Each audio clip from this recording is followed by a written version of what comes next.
Hey, Rick Houston here. I love the mountains of western North Carolina. There is nothing like the sound of a shower settling over a mountain valley. That is peaceful. I talked to Brittany Yoakum recently. She is the historical interpreter at the Mountain Gateway Museum and Heritage Center in Old Fort, North Carolina. Along the way, we talked about the area's background, heritage, and connection to moonshine. So, just to get started with, tell me about the Heritage Center there and what Yeah. you're trying to accomplish. Okay. Our full name is the Mountain Gateway Museum and Heritage Center, and we're a branch of the North Carolina Museum of History in Raleigh. We're their Western branch, and our goal is to help tell the history from pre-colonial colonialization throughout the 20th century of the 38 Western counties that we represent.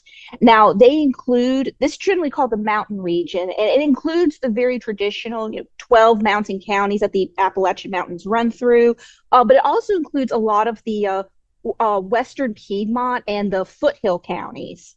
Where we're situated, McDowell County, we're kind of at that perfect middle spot because we are quite literally at the base of where the mountains start. I hop on I-40, and in less than 2 minutes, I'm dealing with that upward elevation. But we also, we're very still much connected to the Western Piedmont. We're quite literally the gateway, and our goal is just to, tell the history of this area, help preserve its artifacts, its historical treasures, and just help people know more about where they're visiting. Now, where is Old Fort specifically? So Old Fort, like I said, we're in McDowell County. We are, we are about 30 minutes east of Asheville. If that kind of helps a little bit. Right. Okay. Yeah. Yeah. We're not too far from Asheville. The town itself, Old Fort, is still a growing town, but lots of natural tourism here. Like a lot of the region has embraced in the recent years. So tell me about that Southern Appalachian heritage. Um, and I think a lot of people have an image. They have I don't know, they just have an image of what it's like in the mountains. But what would you like for people to know about the area in which you live and work? Yeah. Biggest thing I'd like people to know is there is this idea that, up until in some cases like the 20th century, the mountains were super isolated. Like there was no, cities, or there wasn't a lot of diverse people here, and that just simply isn't true. While it was harder to traverse through the mountains up until the time of the railroad, basically, there was a lot of thriving communities and cities here. Asheville is a great example. I mean, Asheville was way before the Civil War, so we're talking before 1861, was a very important, thriving city and port with the French Broad River, basically. A lot of big markets were happening over there, and there was a lot of industry around here. There was forestry, there was textile industry, there was a lot of mining that was happening here. So while there were people who were very isolated, that I don't well the stereotype, that wasn't true for everybody. And that certainly wasn't true for the people that lived here in Old Fort or the people that lived here in Marion. A lot of, which is our neighbor's town. A lot of people have that independent streak in the area, which is very true. But the idea of, total isolation, everything done by yourself, that's not necessarily true. Of course, being so close to the mountains, you can't get away from the legacy and history and lore and legend of moonshine. And That's very true. you do have a still there Yes. in the museum, from what I understand. We do. We have on our second floor. We do have a fully replication of a still up there, including a rattlesnake that's guarding it. I'm not going to tell you where that is. You will have to find that for yourself. Nope. Um, I have had I don't warn people about the snake. So I've had many a times I hear people just like, oh my gosh, and jump back. And I'm like, don't worry, it's not alive anymore. Now that's just mean. I'm helping to, wake people up and everything, remind them the history can be exciting. Well, I have Oh, to ask. I visited a museum up in Ashe County yesterday, and I was informed that their steel that they had on display was operational. Now, is yours can you make a little ours run? ours is not. Ah! Um, we are a state site, so our hands are tied a little bit on that one.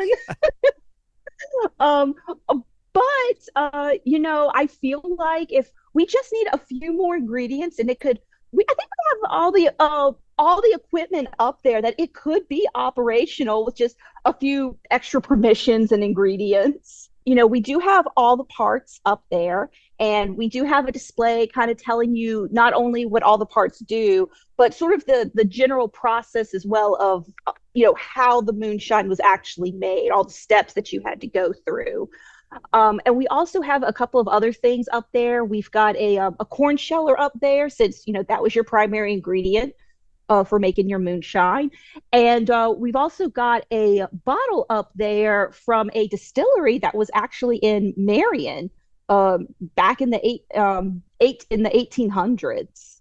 The distillery is not there anymore. And to be perfectly honest, I've tried to do the research. I'm not 100% sure what happened to the distillery. All right. In doing this podcast, it has become, clearly, plainly evident, that moonshining was ingrained in the culture of a lot of different areas around the state. Why is that so, do you think? How did it become such a part of people's lives, even though it was quote unquote illegal? I'm going to warn you, Rick. I pulled up my notes for a moonshine presentation I used to do for some people that came through. Um, but basically, moonshining or liquor making here, it in the state in general, I mean, it goes back to the 1700s. Some of the earliest Europeans that were out here were a lot of them were the Scots Irish, and many of them were actually very successful distillers, liquor makers. And so when they came out here, what they found was some of the general grains that they would use back in Europe didn't do quite as well here, but corn did. Corn was very well. So, and corn is native to the Americas. So they learned basically how to still do what they were doing back in Europe, but just with a new grain. And it was just really kind of a common practice. The other thing was, even after the Revolutionary War, corn was still a very important food for not just the indigenous communities that were here, but for those that came from Europe. It was a very important food. But at the end of the year, you necessarily couldn't save all your corn, so you would make it into moonshine. And in addition, it was just easier to also sell it in that way. So some of it is just very, very practical. Just to give you an idea, before the Civil War, there was roughly about, between the mountains of North Carolina and Tennessee, roughly 4 million gallons of grain whiskey was coming out of this region, mainly going up and down the Mississippi River. So at the end of the day, for a lot of these, especially farmers, it was just part of their business, to have this, to do that. What really kind of made a turnover in the business was during the Civil War, to help the Union troops get money and supplies. taxes started being put on alcohol. And after the Civil War, those taxes stayed because they saw, how much money they were getting in from those taxes.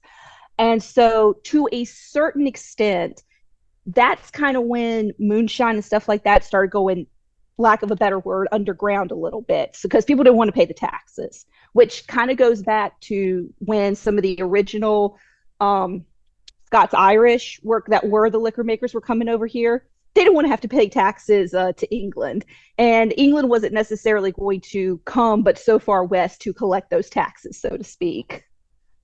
But it's just been, so just even going back that far is why it's been such a part of the heritage, or not just here, but, kind of all across the state.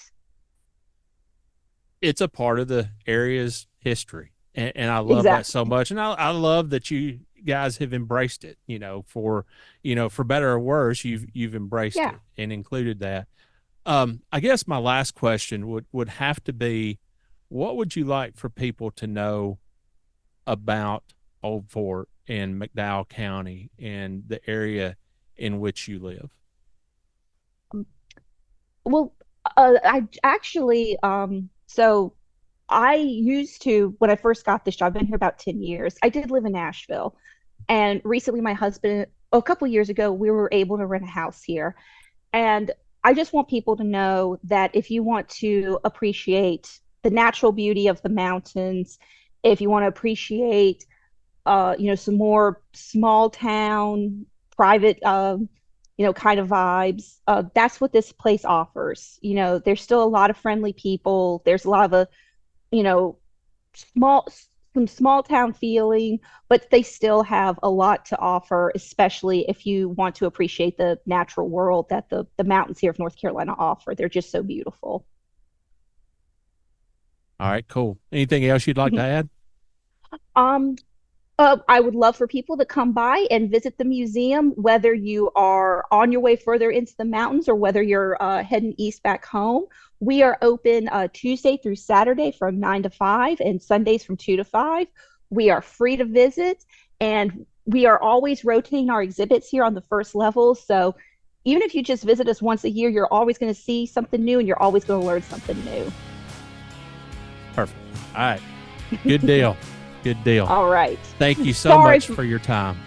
You're welcome. Sorry if I went a little long about the history stuff, because I was like, I've not gotten to use this in a while. I got very excited. Listen, I'm always excited to talk to a fellow history geek. All right. All right. Thanks a lot. You're welcome. Have a good day.